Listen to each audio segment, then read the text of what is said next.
Good evening, Frankmeisters. What's going on? Long time no see. Look who we got here, my dear friend, or all of us dear friend, Miss Kristin behind the crime door. How are you this evening, ma'am? I'm good. How are you? Been a minute. Been a minute. Even It though we has. talk, even though we talk a couple times a week, it seems like we haven't done anything in a while. I know. I know. So I'm looking forward to seeing you in a couple weeks. oh yeah. Oh yeah. Hey, Hopefully the weather. Teddy. Teddy's in the house. Oh boy.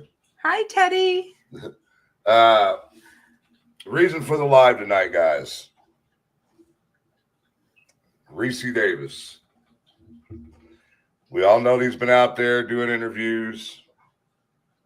And I had another dear friend of ours I had a couple discussions with this past weekend, and she suggested that I do a live, and she created some key points that she wanted us to review and go over with contradictions and things of that nature.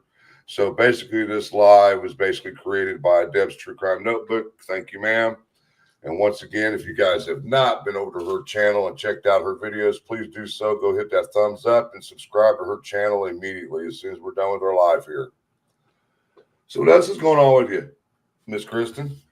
Oh, I've been so busy. Spring cleaning the house, tore apart the house, basically moved furniture from one bedroom to another, sold some stuff. I've been just getting ready for my surgery next month that's coming up, and trying to get everything done that I wanted to do in the spring, since I'll probably be down and out for a little while. All right. Let's get some shout outs. We got Melissa Wildcard. We got Karen Hick, Julie Nolan, CJK, good to see you. Cleveland Rocks, Mustang, Ben, good to see you. We got, like I said, Deb's True Crime Notebooks in the house. We've got Renegade, Boston Christian. Hey, Deb. Luis Cuevas, good to see you. Thanks for your notes, my dear. Miss Carrie Summers, good to see you. Oh, hi, by the way, before we go any further, Cash App is acting funny. They just up and closed my account out of nowhere this past weekend, so I had to change my banking information. Now I'm on Venmo. If anybody needs my Venmo account and wants to donate to the Venmo account, here is wrong one. What happened? Oh, it's at the bottom. I'm sorry to hear about that, but thank you so much for being here. We appreciate you. There's my Venmo down there, guys, at the bottom of the screen is scrolling across. So no more donating to the Cash App because I will not get it, guys. But Miss Carrie Summers, good to see you. 6-3 Clocks. Kelly O, been a minute. Good to see you. There's my buddy Rescue. Hey, Rescue. How are you, my dear? I miss you. Ziggy. Linda Harder. She's my bestie. She lives closer to me. Gail Hurd, good to see you. Hey, Randy. I'll be Frank. Good to see you. Hi, Metal Mama. Mr. Teddy's in the house. Hi, Lynn.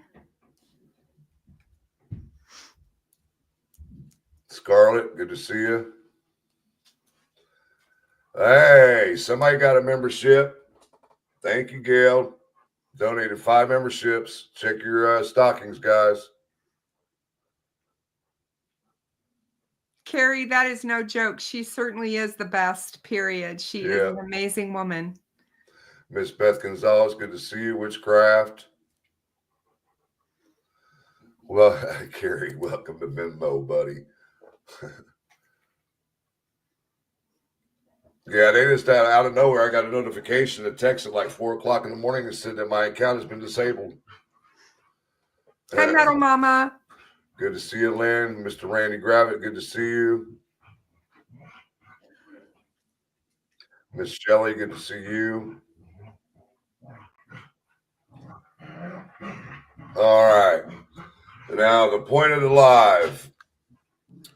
I've had discussions with Miss Deb, and kind of concerned about a lot of our people, since the good people haven't really been doing lives on Delphi anymore, because we got the mindset that this case is over with, no matter what the defense is planning to do or what they're trying to attempt to do. So a lot of our people have been jumping over and watching all these other creators with conspiracy theories, and things in that nature. So that wrote up like a script type deal for us to do tonight, to go over some key points, because she's very good at pinpointing things that don't add up. And that's what we're going to do tonight. There's 12 key points that she wants to go over. And also today, once again, the defense filed a motion to reconsider the Nick McClelland not mentioning correctable error. What this is all about is that the defense had information that Brad Weber didn't arrive home until 2:45 that day, when he claimed that he got home around 2:30, which to me, a 15-minute leeway doesn't mean shit. Okay. And the other thing is, they're making a big deal out of this because Nick didn't bring it up. Well, if you didn't argue this throughout the proceedings of any of this, like pre-trial, the trial, or anything, Nick does not have to address it. Nope. If the defense was to address it, then Nick would have to have responded. It's the only reason why they're refiling this, and it's a waste of their time. And it's a waste of the court's time. It's a waste of everyone's time. These defense attorneys, and especially Baldwin, is just out there trying to keep his name out there. That's the only thing that I can see happening here, because they're doing nothing to help Richard Allen. Nope. In fact, in my opinion, a lot of what they're doing is again just trying to start crap in the public genre, like out here with us. They know that what they're doing is gonna go nowhere in the court system. Absolutely, this has nothing to do with his appeal. He can't appeal on these things. I mean, it's a nothing. It's a nothing burger. And if you noticed, who filed it today was attorney OJ. It wasn't Andrew Baldwin. It was OJ. Well, I have like this little tiny, you see that little tiny speck on the end of my finger? That's about the much respect I have for that woman. Sympathy. Yeah. I mean, and where did she file her temporary appearance? That's what I want to know, because I have not seen her file a temporary appearance. When I was talking to my judge friend on Friday night about all this, he was like, wait a minute. He goes, they're not his attorneys anymore. What the heck are they doing? Why would they be doing this? Right. Because he's like, doesn't he have new attorneys? Wasn't he appointed new appellate attorneys? I said, yes, he was. And he's like, so what? And the case is over. It's done. And it's like I said before, he, speaking as a judge, said, if you do not bring it up during the proceedings, pre-trial, or during the court proceedings, it's waived. That's the rule of law. It's waived. You can't bring it up after, because these cases would never get over. People would be bringing crap up from here until the cows come home, and he's like, that's why there are rules. And he goes, these guys don't even have a clue as to how to play by the rules. And we're going to go over that here in a few minutes, because like we said, me and you, and I'm sure everybody else has caught it too, but we've caught Andrew Baldwin lying numerous times. Oh God. Yeah. And then we've caught Reissi Davis lying. And we're going to go over that. But what I'm planning to do, I made a few phone calls today, and I want to get my hands on the actual. Hey, Kellyo, welcome to Frank's channel. New member, Frank. Thank you. But like I said, I am planning to pull the actual transcript, if there is one, with the detective who went to Newcastle with the polygraph examiner to interview Reissi Davis. I want to see what that interview says back from June of 2017 compared to what he's saying today. Because I have a feeling it's going to be all over the map. He's going to say, I agree. Absolutely. You know, absolutely. And I'm not going to change my stance on this whatsoever. I still have a feeling, I'm not 100%, but I believe that law enforcement along the way, when they were talking to him, had asked him or suggested box cutter to him. Just my opinion. And that's where the box cutter came up. And if it's not that, it was just a lucky guess. Because we all know from the get-go how the girls died. It was no secret. Thanks to David Erskine's.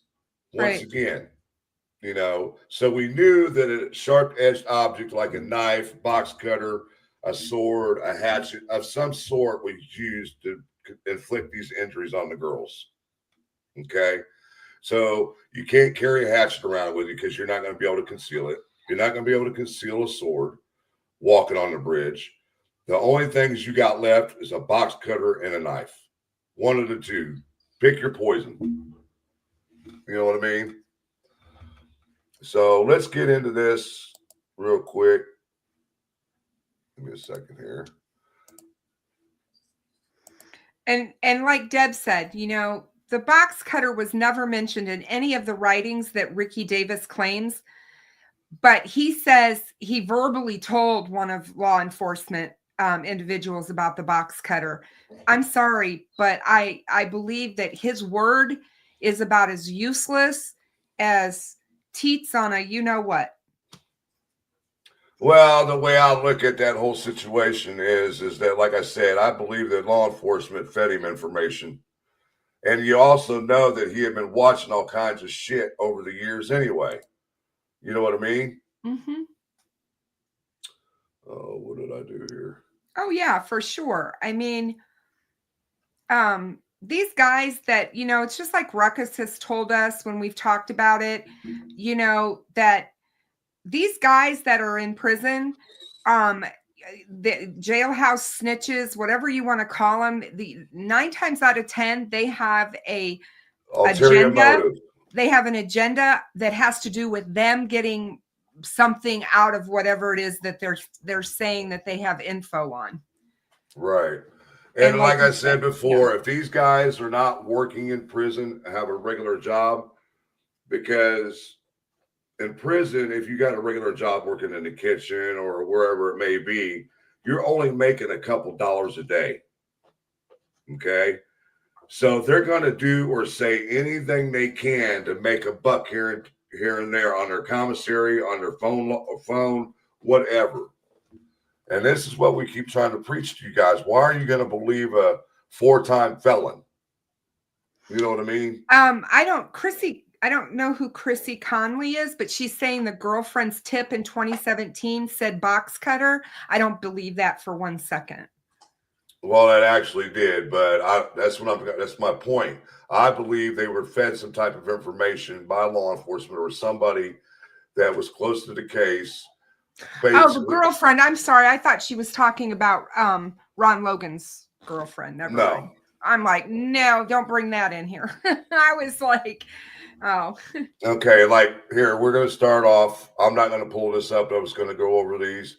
Number one, Reissi Davis said he wrote 8 times, but in Baldwin's motion, Baldwin said there were only 7 letters. Actually, Reissi recently said on another YouTube channel that he sent 3 letters to Nick McClellan, and that he also put some letters from Keegan in with those 3 envelopes and 3 letters. Reissi's statement that he sent 3 letters with 3 envelopes with 3 letters in them matches perfectly with what Nick McClellan said he received. 3 envelopes with 3 letters in them from Reissi Davis. So I believe Nick and Reissi's stories on the 3 envelopes with letters in it are legit, and Nick McClellan was not lying about that. Let's get down to that. Let's talk about that one. Originally, when Baldwin went back up and interviewed him. I believe it was in February of 2024, if I'm correct. Yeah. He wrote his motion claiming that Reissi Davis said that he had wrote 8 letters.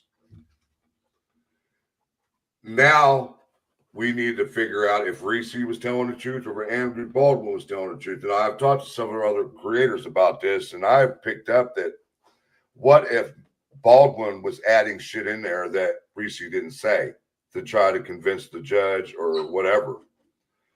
It sounds like something he would do after everything that we've watched through this whole process, you know. And Nick even said, like Deb said, he admitted to 3 letters. He can only find 2 of them at the point in time, but it's all we needed was to prove that 3 letters were sent. Now, why would Baldwin say that he sent 8 letters? Is he got bad hearing, or is it bad representation of what Reissi Davis was saying? We just don't know. But we do know that there's one lie by Andrew Baldwin. Okay. All right. Number 2, we were led to believe by Andrew Baldwin that all of these letters were written early in 2017. In fact, these letters were written in 2024 and 2025, not in 2017. Once again, true statement. Why is Baldwin trying to mislead the public and the court? Why? What do you got to say, Kristin? I think he's doing this for himself. He's trying to keep his name out there and keep himself relevant. I mean, you know, my judge friend and I, when we were having our conversation on Friday night, he's like, doesn't he have another high profile case? And I said, yeah, he's working on another death penalty case in Indiana where he was appointed by Judge Gold. by Judge Gold to represent her. And I'm like, if he is still doing this, and I'm like, I find it hilarious, actually. We know how little, in my opinion, they worked for Richard Allen. They made and admitted that they didn't even look at all the discovery. They admitted that they didn't even have, you know, well, we haven't even looked at all. I mean, that was going on during the trial. They admitted that. To me, that shows incompetence to me. The incompetence of this defense team, and the fact that if you're on trial for a case that was as heinous as this one, and your defense team doesn't look at every single thing that is given to them from the prosecution, and now he's going back and looking at stuff after the fact, right? Give me a break. You've got time to do it now, but you didn't have time to do it when it actually mattered. I think he's doing a PR thing. I really do, and I think it's for himself.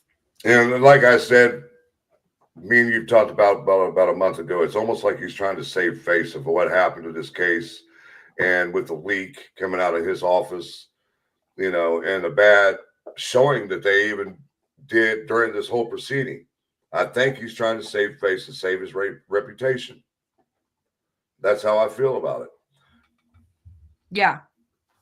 Well, he's going at it in a real backwards way, in my opinion, because everything that he's doing doesn't give me a warm, fuzzy feeling about him being a good attorney. I would run the other way. I wouldn't want that man to represent me. Right. And that's just how I feel.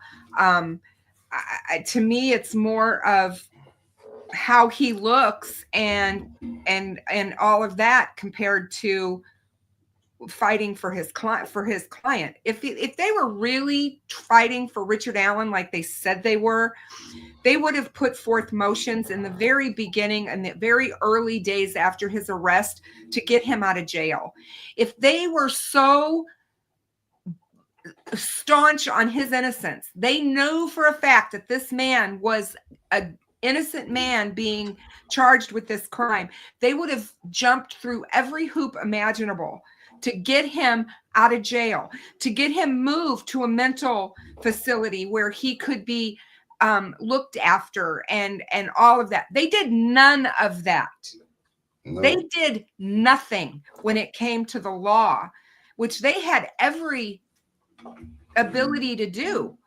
And we all said, why aren't they doing that? You know, and I just see him spending more time on this case now, and we're seeing and hearing him more now than we did during the trial. It makes no sense. And, you know, another thing that just popped up in my head is you said, why do they keep doing this? And I said, well, I'm thinking to myself, well, back then they were public defenders, right? You got to look at it from my point of view. If they were a paid attorney, you know how hard it is for them to get their money from clients, have to turn over clients to collection agencies and things like that. Yeah. Now that you're a public defender, you ain't got to worry about that because you're automatically getting paid. So they were running up the bill to the state knowing they were going to get this money, you know? Right. So, all right, let's go to number 3. Andrew Baldwin also led us to believe in his motion that Ricky Davis put the info about the carpet knife or box cutter in those letters that he sent to Nick McClelland. But according to Reissi Davis, he recently said on a live on another channel that he only mentioned the box cutters or carpet knife on the phone with law enforcement, not Nick McClelland. I do know that the tip that was sent in back in 2017, and when they went and visited him at the prison in June of 2017, they made him rewrite the tip narrative, and I saw it myself, and he does mention box cutter in that narrative, the tip that he had wrote out, and his girlfriend actually tipped it in, the girlfriend at the time. So he did mention box cutter back in 2017, but once again, I still believe, like Deb is saying here, that somehow he was given information that was privileged only to law enforcement. Like they were questioning him. So what kind of weapon was it? A box cutter? Was it a knife that Ron Logan said he used? Something in that nature could have given him that information, unless it was just a hodgepodge and a pick and grab, whatever you want to say. You know what I mean? Just pull anything out of the air. Number 4, most of the information that Reissi Davis has given out allegedly came from Keegan Kline, who is a known pathological liar. True that. We all know that Keegan Kline followed the case very clearly and closely before he was incarcerated. And after he was convicted, he also had people on the outside messaging him for info about the case. Multiple people. I'll be one of them. Plus, he was involved in interviews with law enforcement where they told him certain things and asked him specific questions about the case. True that. Number 5, Reissi Davis said that Logan put a tarp in a wheelbarrow and pushed it with a 200-pound Libby inside up all those hills and gullies. A wheelbarrow with a 200-pound girl, it would leave definite groove or impressions in the ground because the ground was soggy and wet from the time of the year. The wheelbarrow would have left grooves or impressions in the soil that would have led right to Logan's property, and yet there is no information stating that there was any sort of trail. Let's get to that. If Did you see what Teddy said? No. At the end of the day, we don't know what definitive weapon was used because it was never found. What we do know is that's a fact, is that Brad Weber's van drove through and Ricky is the only one to mention it. And you also got to remember, Ricky, no matter what time Brad Weber got home, got to remember, the coroner said time of death between 2:30 and 3:30. So that makes Richard Allen fall in the time frame of 2:45 of Brad Weber getting home and seeing the van. Still fits in that time frame. That is not going to change. Nope. Period. And it doesn't have to be exact. You and I talked about this. Right. We know just because they have a video, we don't know about time. We don't know if that clock was exact. We don't know. When you look at the it's the totality of everything together, and it does fit the timeline of when the girls were being assaulted. And a good point bringing that up, Teddy. And I was planning to mention this, but you got to it before I did. The box cutter is not 100% the actual weapon. We don't know this. It was just a suggestion and an opinion of Dr. Core during trial. He said it could have been a box cutter. He didn't say it was 100% definitely a box cutter. You guys got to remember that. They think we're good cop, bad cop. Who? Carrie said, she said, isn't Kristin the sweetest ever? Love her, such a servant's heart. And Kelly O goes, I agree, Carrie. It's like good cop and bad cop. Sorry, Frankmeister, couldn't resist. But then again, then you're talking about a wheelbarrow. No way in hell you're going to pull a wheelbarrow up the hills, down the hills, the ravines, or anything with a 200-pound girl in sitting in the wheelbarrow. Not going to happen. Oh, my God. Who's talking about a wheelbarrow? Reissi Davis. You know, and wow. Deb, no, right on the head. Have you You're going to have trails. No, you've been there. You've stood there. You've seen you stood in the exact location. It's too muddy. You know the steepness of the hills. Really? Yeah. Come on. It's hard enough to get yourself up that incline, let alone a wheelbarrow with somebody in it. Oh, my God. Number 6. So Reissi Davis said they dressed Abby in Libby's clothing before they didn't want to draw attention to a naked girl being walked through the woods if anyone would happen to see them. But what about pushing a 200-pound girl in a wheelbarrow who was naked? Don't you think that would have drawn attention? Some of the shit that he's saying in these interviews is just asinine. I mean, it's insane. It's ridiculous to even entertain that kind of thought. Yeah, exactly. Aliens could have come down and done this too, guys. I mean, that's exactly how I feel about it. It's like so far-fetched and so out of there. Number 7, Reissi said the girls were handcuffed together by their left hands. Where did the handcuffs come from?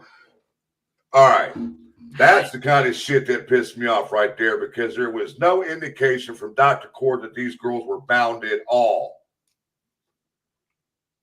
Explain that.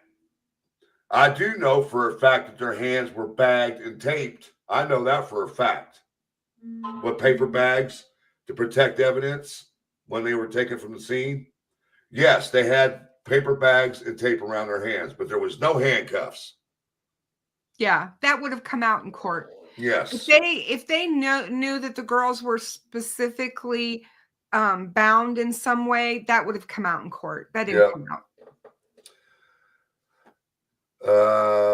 It would be incredibly difficult to walk handcuffed single file and down those ravines. Also, on a recent YouTube channel where Ricci was being interviewed, there was a comment made that law enforcement found something around the wrist of the girls. No, they did not. No, they didn't.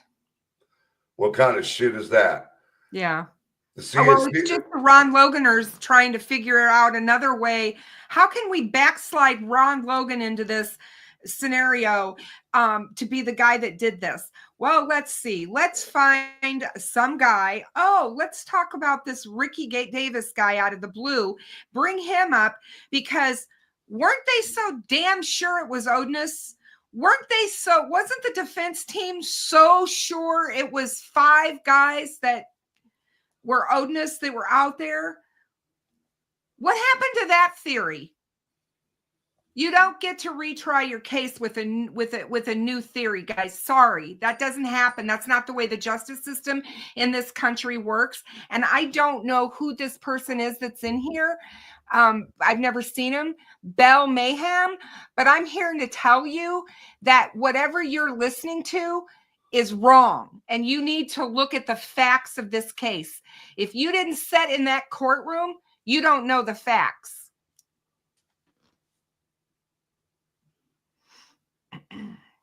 I think you're one of those attorneys that we're not going to mention on the channel,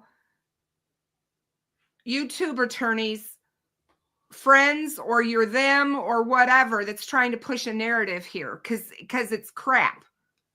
And I will continue to tell you it's crap. When you're listening to attorneys that, and I say that word loosely, okay, they went to law school and they have a degree, but they're not practicing. They're on YouTube. There's a reason for that. Why wouldn't a good attorney be on YouTube all the time? And then I just drew a blank. The hell was I drawing a blank about? Oh shit! Oh my God! Hold on. Rubbed Ron Logan's feet at night and per Ron and stole Ron's crackers.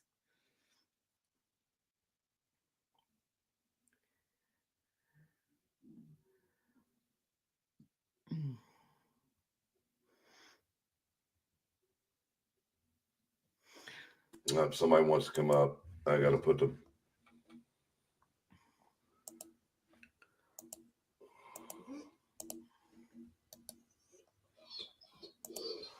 That's all I'm saying. There are a lot of people out there that are spreading stuff after this case has been adjudicated that they don't care about the girls. They don't care about justice. They don't care about anything except their narrative being the one that they want people to listen to. And all we're doing, Frank and I have been very vocal throughout this entire case that it's about the facts of the case. You don't look at anything else. You look at the evidence and you follow the evidence where it takes you. And I respect Teddy 1,000%, because when Teddy came into this case, Teddy thought that Richard Allen was innocent until he sat in that courtroom and started hearing the evidence. And Teddy is a smart guy.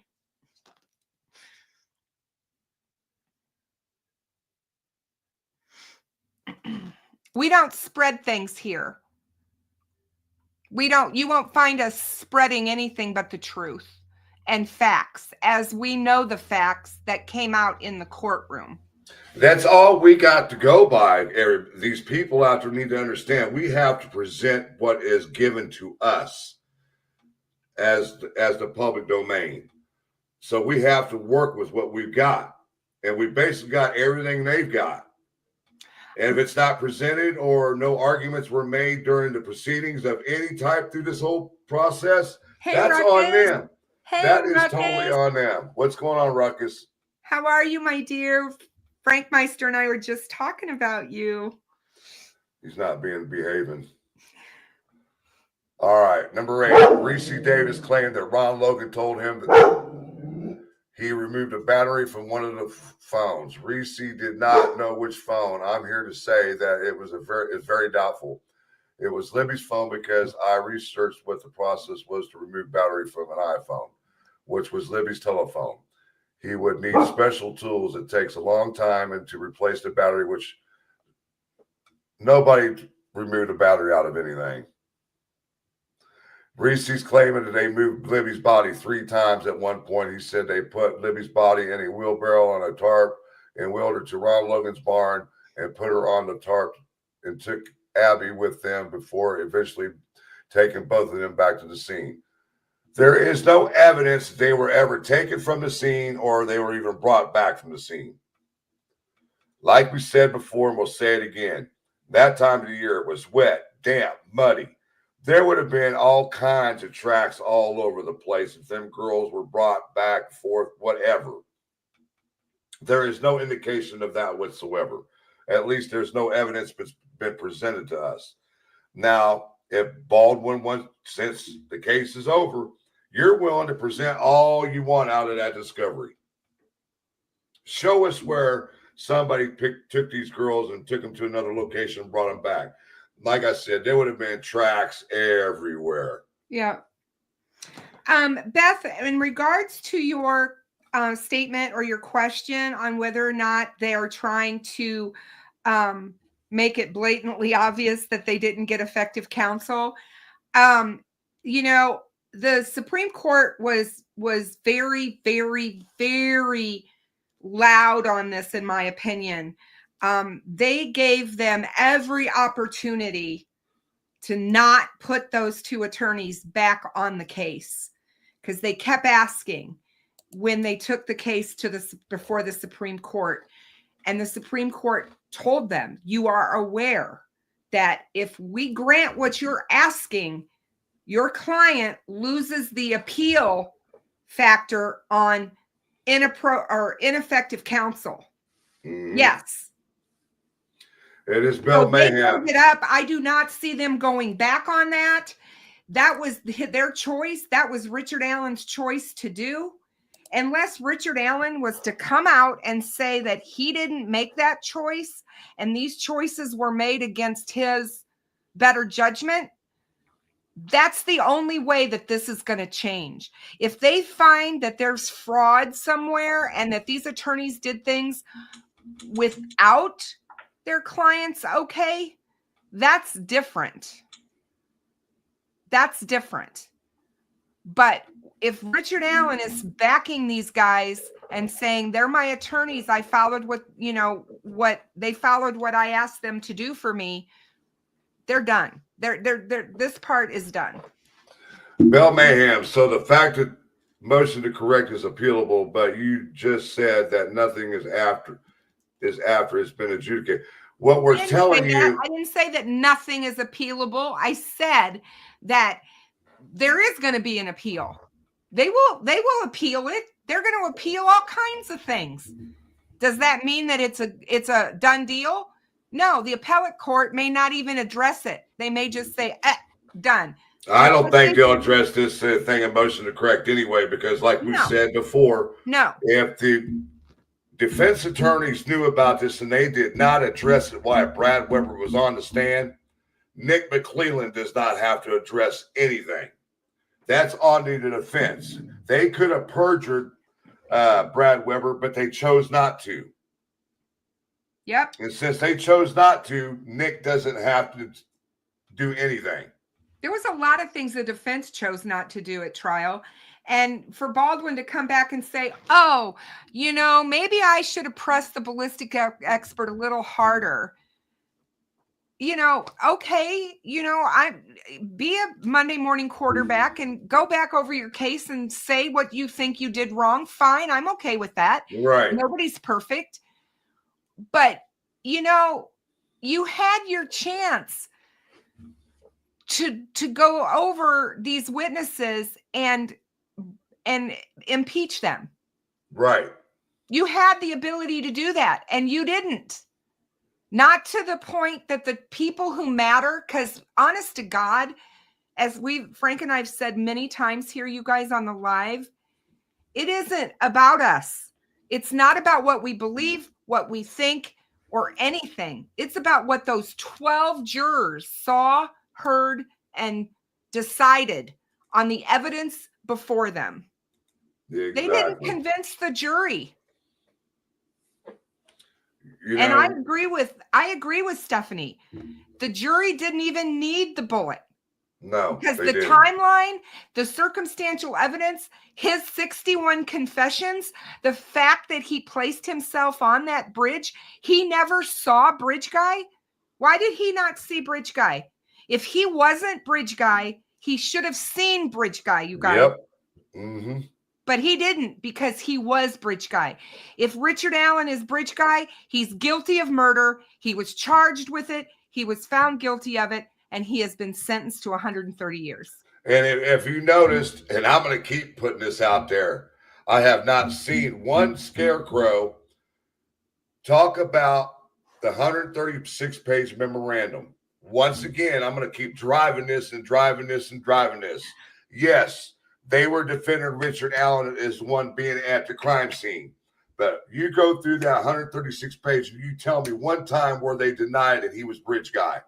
Not once, because they could not deny it because they knew he was Bridge Guy.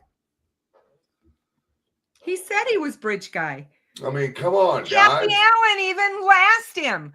She asked her own husband, you didn't tell me you were on the bridge. Yeah. You know. Oh, Why, honey, you know I couldn't have done this. You know I couldn't have done this. His manipulation started with her in that moment. and another thing, another point that was brought up, talking about the girls were taken down the trail, but then you slipped up, Reissi Davis, and said one of the guys hurt his ankle crossing the creek. Now, how the hell can the girls be taking up the trail and be taken across the creek at the same time? In a wheelbarrow, no other. At that. You know, if there was a wheelbarrow out there, there would have been evidence of it. Yes. We would have seen the tracks of the tire. We would have seen the dragging. We would have seen evidence of a wheelbarrow, for God's sakes. There was none. You know, and then Sergeant Page, the CSI tech from ISP, even admitted during the trial that Abigail's clothes that she had on were still wet when they arrived at the scene on the 14th. Yeah. How did Abigail's clothes get wet? Yeah. Well, they took a dip off. They jumped off the trail and took a dip in the creek, and I can just see some shit like that coming out. Hey, Carrie, we know common sense, honey, but common sense isn't common anymore. Not in this country. And like I said, and I'll say it again when it comes to the memorandum, they're not wanting to go back over the memorandum. They're avoiding that because who did they pinpoint the murders on in the memorandum? Bridge guy. No. Oh, the Otis. And now they're not talking about it because it's all that's in that memorandum. Go back to the memorandum you got, the people that didn't follow us, and you research. You just read it. You'll see a lot of things that are off in that thing, and I didn't pick up on it until later on. But the main fact is they did not deny he was BG, and not once in that whole memorandum. That should tell these people out there something. Why aren't they defending him as being BG? Yeah. Well, I've said all along why. I mean, when we're talking about the timeline and we're talking about what the young girls saw, the witnesses, and what the witnesses were doing and where they were and where he was and how he was getting there and walking and doing all these things, watching fish or whatever. If all of that's true and he's not part of this crime, then where is Bridge Guy and who was he and why didn't he see him? Because he was there at the same time. Mm-hmm. And everybody else saw Bridge Guy. And all going the back, witnesses saw Bridge Guy, but Richard Allen didn't. Right. Going back to the bullet. You know, that's so funny that you brought that up. The defense expert, we were in there when he testified. Do you know this guy didn't physically test the bullet himself or the gun? He made all of his observations off photos. Now, what kind of experts getting paid 10 plus grand to give their opinion off photos and not actually have the weapon and do some testing yourself? I have never seen that. Well, you know, come on. The defense had to spend all that money to go down to Georgia. Oh, yeah, for a lousy picture. Get that photo that all of us here on YouTube creators had. All they had to do was ask. Right. Good God almighty, people. You know, we're just bringing up some points that Reissi Davis has changed. Like his first statement saying that Richard Allen was not involved at all. It was Ron Logan and Keegan Kline. Now, all of a sudden, Richard Allen is the third guy. How do you know this? How do you know Richard Allen's the third guy?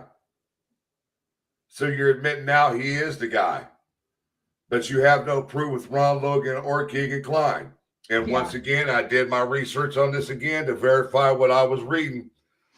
When a dead man, when somebody gives another inmate information and that person who gave that information deceased ends up dying, it is considered hearsay. I researched it again. But there can be an exception to the hearsay law. But what is the exception? We need to know what the exception is. But to me, if you can't have Ron Logan come in or talk to him about what he allegedly said, it's garbage. Well, it's real easy to come up with this. Oh, I was told this way back in 2017, and this is what he said.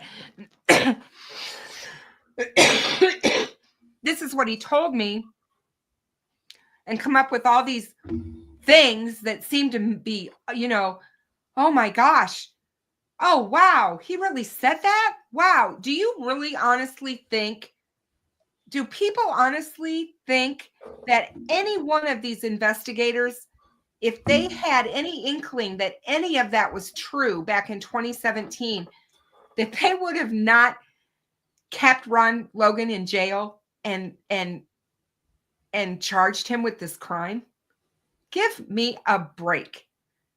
Of all the people, the easiest person to pin it on would have been him. Oh, yeah. We've all said that. Yep. Because we all were digging deep into him at that point in time. Digging deep. And some things. We all knew Bridge Guy was the killer when law enforcement asked Bridge Guy to come forward, and he never did. Technically, he did, but you know what I mean. Yeah. He didn't come forward and say, hey, that was me on the bridge that day, and blah, blah, blah. He did it in a very convoluted. He didn't go to Doug Carter. He didn't go to police department. He didn't go to Holman. He wouldn't go to the station. When asked to come down to the police station to be interviewed, he said, no, I won't go down there. Meet me in a parking lot. Give me a break. See-Through made a good point. They never even denied that he saw the Freedom Bridge witnesses. He never did. He said he saw them. Good point there, See-Through. Yeah.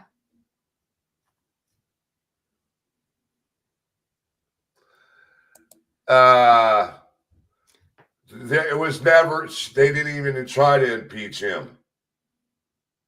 No.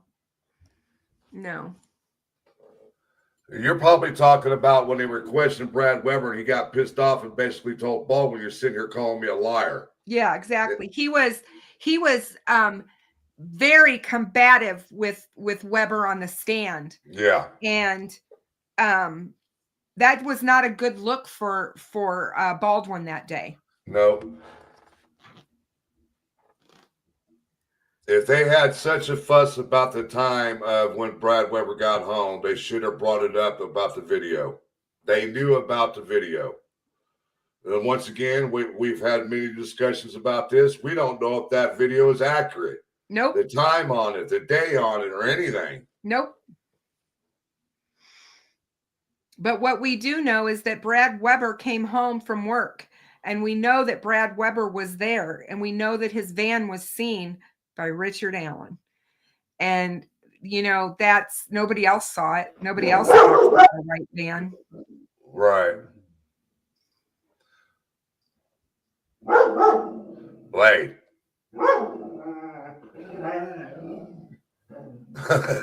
I'll be frank. Is he giving a 5-minute warning? It's not about what we know. It's about what we can prove. And that's what Doug Carter was saying all those years when he was saying, it's not about what we know. It's not about what we believe. We can believe all kinds of things, but it isn't about that. It's what can we prove? And what does the evidence show? If you look at some of these high profile cases, go back to the John Bonet case, because I've been covering that one recently. And if you look at that case and look at all the fumbling that happened with law enforcement in that case, a lot of times detectives and Bobby Frank that are investigating a crime, you're going to have a whole bunch of myriad of different opinions or differing opinions on which way the case should go. One person might think, well, this person looks highly like a suspect. This person, I'm thinking more this way. And if you let your bias come in, to do that and you don't follow where the evidence is taking you, you can absolutely derail and sideline a case. And that's what happened in the John Bonet case. Right. And when I'm looking at this case, they didn't let that happen. We both know that the FBI, the woman who wrote the Ron Logan search warrant, Nicole Robinson, she was all about Ron Logan. We're going to wrap this up real quick. Ron Logan is guilty.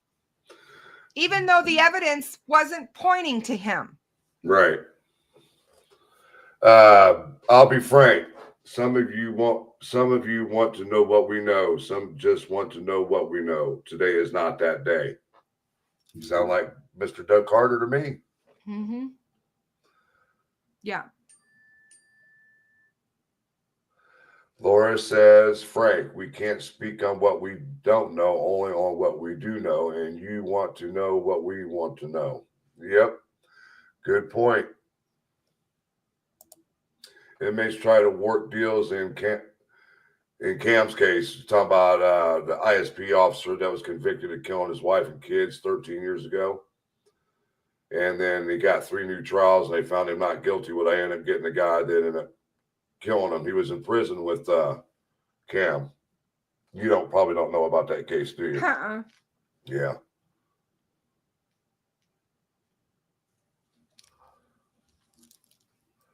So our point, guys, is that we wanted to do a live and talk to our people, and you guys need to listen to what's being said on these other channels and pay attention to the things that they're skipping over when they're reading documents, because they are very notorious for doing that. There's a reason why they're doing that, because it puts what they're talking about is they take things out of context. They take testimony out of context. Yep. They take, I mean, if you weren't sitting in court and you weren't following word verbatim what was being said, the defense is only going to highlight the things that's going to work for them. Right. They're not going to put a spotlight on everything. They don't want that. They want the spotlight off Richard Allen. They want it on all this other stuff.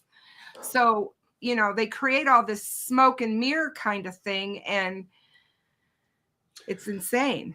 And if anybody's talking to Keegan Klein, let him know, hey, you better speak up now, because Ricci is trying to drag you in the middle of shit that you more than likely didn't have anything to do with. So just my advice to anybody who's talking to Keegan Klein, tell him you better handle your business while you're up there with Ricci.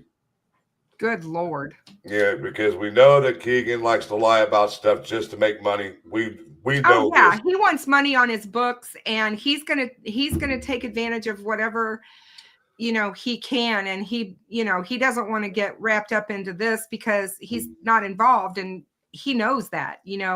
Karen, I wish I knew the answer to that, when this will stop. I was thinking about that yesterday. When is it going to be over for the family? I want to give a shout out to Kelsey, who had her baby. Yay. And I want everybody to be thinking about the joy that's going on right now in the Kelsey household with the new baby, and they've got joy and love and just wonderful feelings going on right now, and they deserve this time to bond and have that. And all of this other stuff is just ridiculous. Right. And I haven't even bothered with Kelsey because she had the baby when these documents came out and all this stuff came out in the last couple of days. I haven't even bothered with her because I wanted her to concentrate on the new baby. Yep. Not when I saw the video of the baby right after she was born. Yeah. And you, like you said, you hear her cry, and you just, it's just my heart just was so overjoyed for them, because she misses her sister every single day, and she's reminded of this horrificness every single day.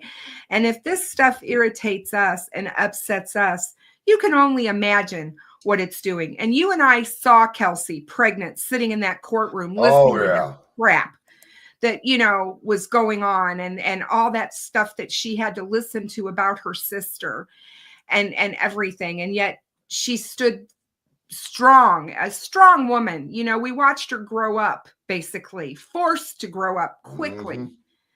And she is amazing. And I'm just sending out love to her. Congratulations on your bundle of joy. But we're about in an hour, and we just wanted to come on here, guys, and preach a little bit. And please quit going over these other channels and automatically assume that's something we need to look. Everything's been looked at, guys. Everything has been said. It's been looked at backwards and forwards, up, down, across, whatever you want to call it. And it'll be appealed. It'll be appealed. Frank and I'll be here for that when and if it happens, when they file that appeal, when they do it, we'll be looking at it. We'll talk about it. But you know, we're not going to be doing Delphi all the time. It's not. I mean, we're basically wasting our breath. Keep going back to Delphi. Y'all know how we feel about this case. Excuse me. You guys know that we know the ins and outs of this case, you know, and they got the right guy. They've got the right guy. They got the right guy, you guys. And I understand you guys are questioning, well, how did you know about the box cutter? We don't know if he was fed that information. That's what you guys need to understand. We do not know what he was spoon-fed. We don't know that. And that's why I'm going to attempt to try to pull the transcript from the interview with him on June 21st of 2017. It might take me some time. I'm going to see if there is one. And if there is one, we'll compare notes then. We miss you guys. So, you know, it's always nice to come on and see you and have a conversation. I miss you guys. Oh, and, you know, I miss talking to you and stuff and having these conversations. But I just get upset sometimes when people are throwing out things that they say are factual when they're not. Right. That's what really upsets Frank and I. But I do want to thank all my mods that hung out today, keeping an eye on the chat. I need to thank Gail Hurd for the 7 memberships that she purchased today. Thanks, Gail. We love you. Kelly O, new member. Let's see. I got Gail Hurd's a 20-month member for 20 months as a member. Thank you. Gail Hurd, another $2 super sticker. We love Gail. Yes. And for everybody that hung out, thank you guys. Like I said, guys, if you got questions, don't hesitate to reach out because we've got a lot of people I want to call experts on this case. It's in my chat. Me, Kristin. If you guys, and I was going to say, if you guys want to know what happened in the court, go over to Turbo's channel. She's reading all of almost verbatim, word for word. She took amazing notes and she's going through it. Every single thing that happened in court on her channel. Yeah. So I appreciate you coming up tonight. You're welcome. But once again, everybody, remember, you cannot donate to my Cash App anymore. Okay? I'm on Venmo now, and it's scrolling across the bottom. And Miss Carrie Summers, thank you so much for the donation to my Venmo account. Thank you, ma'am. Thank you, guys, and thank you so much for having me. And I miss all of you, and I can't wait to see you at the walk. And you know what time it is, everybody. Peace out. One love. See you next time, guys. Good night. Good night. Love you.